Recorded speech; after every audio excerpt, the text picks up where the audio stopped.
Welcome to Stories for Change, an offshoot of my podcast where I share stories that will hopefully help us become better allies. If you would like to use my platform to promote your work or share your perspective, please send me an email at storieswithsapphire@gmail.com. American history is a horror story for Black people, indigenous people, and people of color. And yet, mainstream horror cinema has vastly left these groups out of the picture, both on and behind the screen. In this week's episode, I speak with horror writer Johnny Compton about why that might be and how we can change that. My name is Johnny Compton. I live in San Antonio, Texas. I'm a horror author, currently had published several short stories, working on a novel, and I've recently started a horror podcast as well. Johnny remembers the moment that he felt connected to the horror genre. His kindergarten teacher, Miss Nina, played a story in class called The Golden Arm.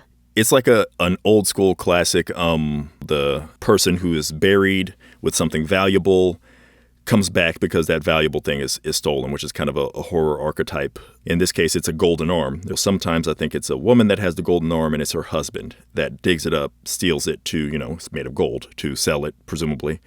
She comes back, kills him, and, as she's stalking through the house, she's calling out, "Who's got my golden arm?" And he's trembling in a back room somewhere. And then, it's supposed to be one of those you tell over the campfire. And you're, making yourself sound as creepy as possible. "Who's got my golden arm?" And it goes on like that until eventually she finds where he's hiding and shouts at him, "You've got it." And that's where the story ends. And you're supposed to, of course, as you're telling it, pounce on the person who's nearest you and tell them you've got it. First time I heard it, I was blown away. So why do we like being scared?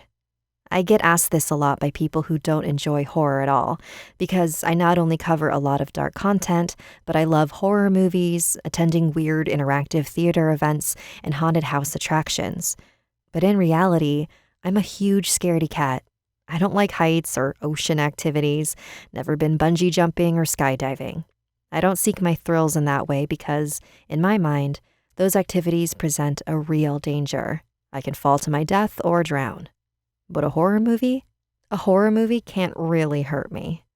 The horror genre provides that adrenaline rush, but in a safe and controlled environment. And I also think that, for me, different things in my life, from my youth, I was really sick as a kid. I was in and out of hospitals, some of that stuff when I was, younger, and some other things in my life that even as a kid, I think I had an awareness of maybe not my own mortality per se, but just of, a certain level of fragility and things that scared me. And I've always kind of pursued horror as a way for me personally to also be able to control certain aspects of that which scares me.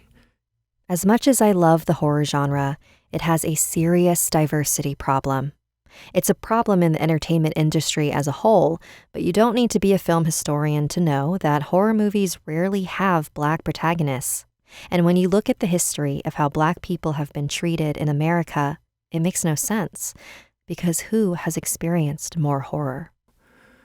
The Black experience in America. You can find parallels in horror fiction and how it's kind of scaled up through time, and how we're still, the fact that we were still marginalized away from horror fiction for so long just felt so heartbreaking in some respects because of the fact that we've been directly tied to such real-life horror. But, I remember also being a kid in Mississippi, and I don't have a pinpoint moment of finding out, but, you eventually find out, okay, slavery was a thing, and people that looked like you were once captives in this region of the country. And then, then you think, oh, that sounds sad. And then as you get older, you realize, oh, well, it's not just sad, it was brutal and harsh and ultra-violent. And I watched a completely unrelated to American slavery horror film, but it features a character who gets held captive against their will and gets their body used for the greed and gain of the people who are holding them against their will. And if they try to escape, they get maimed or threatened with death. Anybody tries to help them gets threatened with death. This is all part of the slave experience, obviously. These are all direct parallels. So you think of that and you think of how many other horror stories basically fit that high-level description. And yet nobody thought to add black people to most of the vast majority of these movies, even though this is, directly tethered to the black experience in America, to preempt anybody who's like, oh, he's, bringing up slavery and that's so long ago. Like, everything's so long ago. It's part of history, right? Like, you can't talk about modern history without the foundation, the domino that tipped for that is like probably World War I. And then if you want to talk about World War I, you got to talk about what set up World War I. That takes you back to the 19th century to talk about the 21st century. Same thing with, what it currently is with the black experience. You have to go back to the 19th century to talk about the 21st century. So I'm sure that anybody who needed to hear that, you can't sway them anyway, but I felt the need to say it. But then, even afterward, you get post-Civil War, post-Bellum South, the failure of Reconstruction, and the violence against black people that perpetuated from there pretty much for the next, wide openly for the next 100 years, from the 1860s to the 1960s. And as we can see today, still happens. But you look at how it used to happen and the magnitude of it. And, this is, again, part of the black experience growing up. Eventually, you have to confront the story of Emmett Till and what he looked like, and all these other pictures of lynching and what it looked like, and these violent images that come to your, that are part of this experience of knowing this happened to people who looked like me because they looked like me. And psychologically, that level of violence, the reasoning behind that violence as well, and seeing it and knowing the reason behind it is because of the skin you inhabit. We all have to kind of cope with that when we confront it at some point.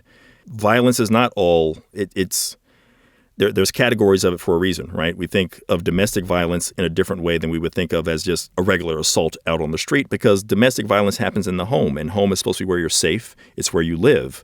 And so if somebody has to go home to that, it just feels like it's so much worse.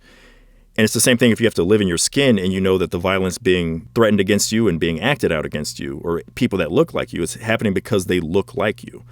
And that's devastating to psychologically have to cope with that. I like to tell horror stories because I can kind of control the horror. And, being denied even that opportunity as black people for so long that we were kind of denied that opportunity. And it's one of the great things about Get Out is that it allows Jordan Peele to really exercise that demon within him, that, this thing that possesses us all, this feeling of knowing this violence existed around us. Basically, no matter how young you are as a black person, you probably, if you've got a grandparent who is 70 years old or a great-grandparent who is in their 70s, then you know somebody who grew up in the 60s and was surrounded by this. So this is not just some distant past person that is, somebody we can't really relate to. It's literally our relatives instead.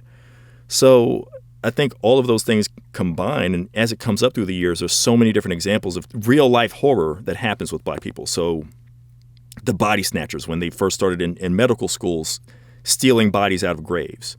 That ties to, obviously, the idea of a body not being in a grave is one of the most classic horror tropes there is, right? It ties to zombies rising from the grave, vampires rising out of their coffins, just ghouls and monsters, everything. You go to the graveyard and the body is outside of the grave, that you can't find where it is. That's a classic horror trope. Well, when they were snatching the bodies, a lot of them, the body snatchers were focused in black communities because they knew that it's not going to matter. Nobody's going to care that the black bodies are being stolen. I say this, I'm focusing on the black experience, but this pertains to pretty much any person of color. I don't feel like it's my right to tell somebody else's story about that. But from the black perspective, we ought to recognize that we're not the only ones that this happened to. But when that happens to us and we have that to tie it to, then that ties to, like I say, that classic horror trope, but we're denied the right to express it and kind of get that out of our system and get a way to control it creatively to a certain degree because we don't get the same opportunity. And the Tuskegee experiment, and you're getting medically experimented on, that ties into the distrust of doctors. And we have medical horror, evil doctors. That's a classic horror trope again. And once again, you kind of get denied that experience to be able to tell that story about something that really happened, a real-life horror story that you should be able to then hopefully take on and then purge from yourself by writing it down, by putting it on the screen, by putting it even in a song. But I could go on with, a lot of other specific examples. The Klan, when they first came about, they weren't always wearing the robes. They were costumed up when they were terrorizing and lynching and killing black people. And that's, like a slasher villain, right? Slasher villains wear masks. They stalk the night. They find you. the police oftentimes in a slasher movie are useless. Well, the police, oftentimes it feels like for black people are useless at best, maybe directly antagonistic at worst. That all is mirrored commonly in slasher movies. And at the same time, you don't really have that many black slasher movies that you can really point to and say, oh, this is a way for us to eventually have our final girl who gets revenge on the killer, who is reflective of that history and the people that used to try to pursue and kill us and did pursue and kill us. So why aren't there more black heroes in horror? Oh, well, black people aren't in this movie because, if it was black people in a haunted house, we'd leave immediately. That's the kind of classic Eddie Murphy joke. Well, he has to make that joke because there's never been any black people in any of these haunted house movies. When we question the lack of diversity in horror, what it really boils down to is this. People of color are not given as many opportunities to tell these stories. Diversity on screen comes from diversity behind the camera. Just generally speaking, the entertainment industry is always a little bit afraid of when persons of color get a little bit too, whatever it is that you represent, if you're too much of that, if you're too black, if you're too Latin American, if you're too Asian American, etc., with whatever you present, if the packaging there gets too much into your identity and it can't be kind of spread to the mainstream, they kind of think, well, probably from a dollars and cents standpoint, they want to claim there's no money in it, even though we can see, if given the right opportunity with the right material and given the freedom to actually express things in a way that, are creative but also appealing. When I was preparing for this and thinking about what to discuss about this, I went back and looked at some of the older movies that I remembered where, in my mind, I thought, okay, this is cool. Like, we might actually get a new opportunity based on this if this is successful. And I went back and looked at a Halle Berry movie called Gothica that came out, I think a couple decades ago now. And it's Halle Berry, big international star. There's not too many more, prized household names there. And the movie didn't do that well in the States, but it did really well internationally. And it actually, if you look at its budget versus its intake, it was successful. It's not a terrible movie, but it's not a great movie, which is fine because that's another thing I feel like we don't really get the opportunity to make something that's just perfectly middle of the road. There's a lot of white guys that have gotten opportunities repeatedly, after making several middle of the road, nondescript, nothing memorable about them movies, whether it's black actors or actresses or black filmmakers or both.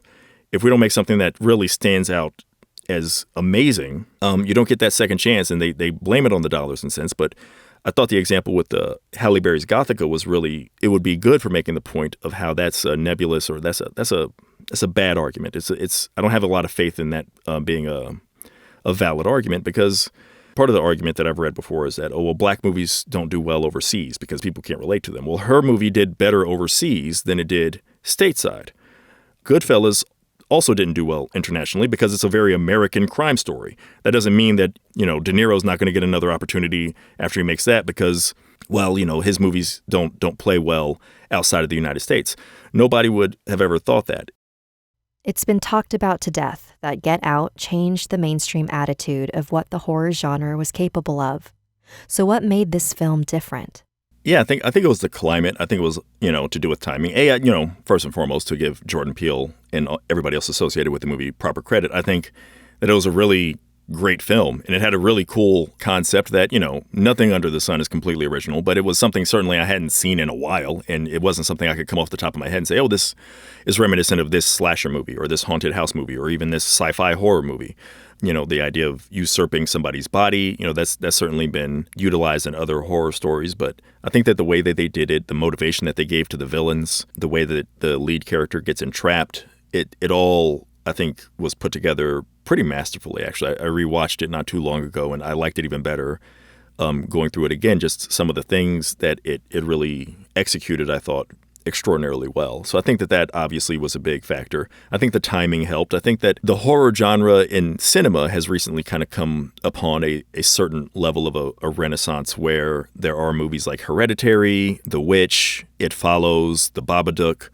Some of these are starting to, surrounding this time frame, we're starting to get a little bit more notice, as well as, this is a more serious take on it. And, there have always been, if people wanted to dig through, there have always been these kind of movies present in the genre. It's just, Get Out happened to be the kind of the sweet spot of it was taken seriously and presented horror as something you could take seriously with social commentary. And it also made a lot of money. It was a huge success. So I think that is extra important because, and that, that shouldn't be the case, but that lets you know that a lot of people watched it. Get Out was a smash hit. It was a big blockbuster hit. And so I think that really magnified its impact. And then while it's being a sensation, actually having something to say and having a message and showing, for people who maybe have never seen it before, showing what horror is capable of. And for people that, maybe have seen it before, showing that this is what horror is capable of. And also it can be successful while doing that. I think that is all those elements converged to make it have the impact that it had. So what is the future of Black representation in horror looking like? We're denied this means of expressing ourselves for so long. It feels better to know that more opportunities are coming our way. I tend to be, a little bit cautious about that because, once upon a time I remember feeling excited that, oh, wow, Jada Pinkett is starring in a Tales from the Crypt movie. The first Tales from the Crypt feature film that has been made in this modern era since Tales from the Crypt got really popular again. And Tales from the Crypt at the time was a huge success, and everybody knew about the Crypt Keeper, and it was all over the place. And granted, the movie didn't do big numbers or anything, but still, it was, wow, this is an opportunity. And then something like that doesn't come along again afterward. And then, like I mentioned earlier with Halle Berry and Gothica, oh, wow, this movie actually does pretty well overseas. Maybe we'll get some opportunities. Nope, dries up. Right now, it seems like the momentum is carrying over, and we have a lot more movies that are coming our way. I know that I believe Janelle Monáe's in one. I think it's called Antebellum that's on the horizon. I'm looking forward to that. I know that the series based on the novel Lovecraft Country is on the horizon, so I'm looking forward to that. Whatever Jordan Peele's got going next, right now I've got season tickets to whatever he does. I'll have faith in it until he gives me reason not to have faith in it, and he have to do it multiple times. I'll give him multiple chances to mess up because I don't want to be like one of those people that, oh, you messed up one time as a Black creator. Well, now we're out on you. I'm definitely going to continue to support that and all the other efforts that are coming our way. I'm just hopeful, but cautiously hopeful because I feel like I've seen it before where the opportunities eventually dried up, not just in the horror genre, but other genres, romantic comedies and all kind of other things, where it seemed like the momentum was there, and then a few years later it's stymied. So I'm hoping that in this particular genre, in this particular instance, we maintain the momentum and we have a brighter future with this. Because I do feel fundamentally most of the people that are antagonistic or opposing diversity, when you hear them making excuses for those kind of things, you realize that on some fundamental level they feel guilty about it because they know it's wrong.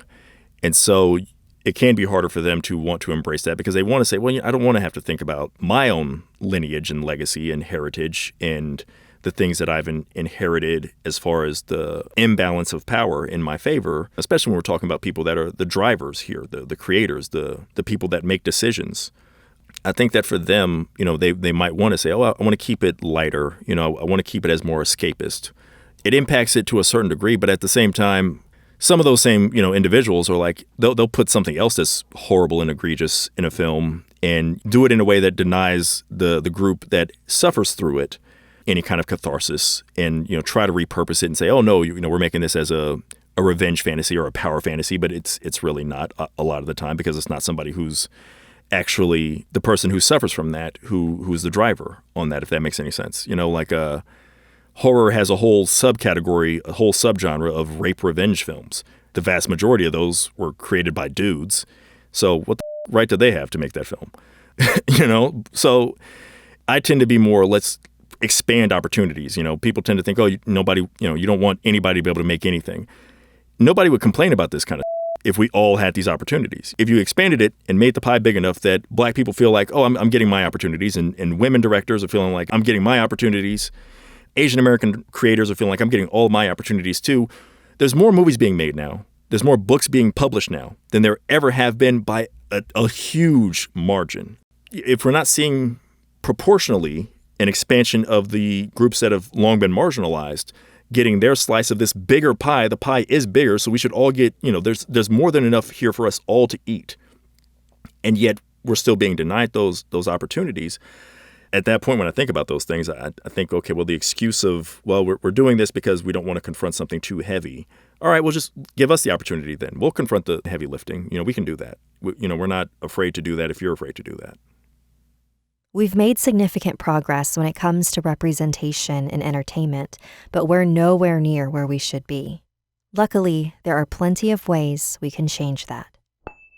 If you are in a position to hire creatives, make sure the pool you're picking from is a diverse one. Pretty much everyone has an internet presence, so there's really no excuse for having a small selection to choose from. The entertainment industry is all about who you know, so if you're a working professional, seek out promising young storytellers and artists and help them hone their craft. If you don't understand someone's pitch or project, ask a second opinion from someone who might get it. So many great projects get rejected simply because the person being pitched to is not the target audience.